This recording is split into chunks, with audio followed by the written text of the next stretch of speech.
Update news. पावसाळ्याच्या तोंडावर Netaji market परिसरातील फुटपाथ दुकानदारांवर सुरू असलेल्या अतिक्रमण हटाव मोहिमेविरोधात यवतमाळात प्रचंड संताप उसळला आहे।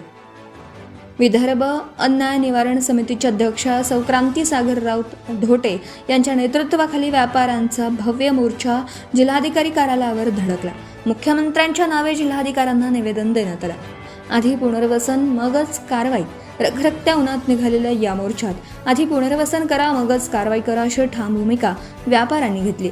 बिल्डर लॉबीचा गंभीर आरोप। शहरातील शासकीय भूखंड बिल्डर लॉबीला विकण्यासाठी भूमाफियांच्या संगनमताने हा डाव आखला जात असल्याचा खळबळजनक आरोप व्यापाऱ्यांनी नगर परिषदेवर केला आहे।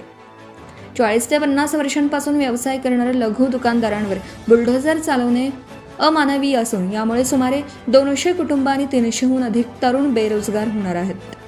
गरिबांच्या पोटावर लाथ मारणारी ही कारवाई तात्काळ थांबवावी, अन्यथा आंदोलन अधिक तीव्र करू असा थेट इशारा क्रांतीताई ढोटे यांनी प्रशासनाला दिला आहे। मुख्य संपादक सय्यद मतीन। नमस्कार। नेताजी चौक येथील आम्ही सगळे दुकानदार बंधू आहोत। अतिक्रमण धारक म्हणणार नाही, आम्ही पट्टेदार सगळ्यांना पट्टे मिळालेले आहे। शासनाकडून ते पट्टे सँक्शन झालेले होते। 1987 मध्ये ते पट्टे सँक्शन झाले होते। त्याच्यामुळे तुम्ही आम्हाला एन्क्रोचमेंट म्हणू शकत नाही, तुम्ही आम्हाला अतिक्रमण म्हणू शकत नाही।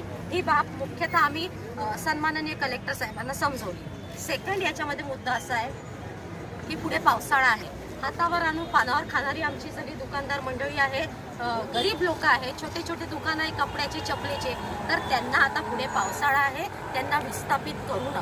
तिसरा मुद्दा अतिशय महत्त्वाचा आमच्या संतोष भाऊंनी मांडला की तिथे जे काही TB हॉस्पिटलमध्ये बिल्डर लोकांसाठी बिल्डर धार्जिन्या असा प्रोजेक्ट तिथे सँक्शन झालेला आहे। त्या प्रोजेक्टमध्ये काय काय त्रुटी आहे या सगळ्या संतोष भाऊंनी जिल्हाधिकारी साहेबांना समजून सांगितलं। या त्रुटीवर त्यांनी स्टडी करावा आणि तो Subscribe now and press the bell icon. Never miss an update.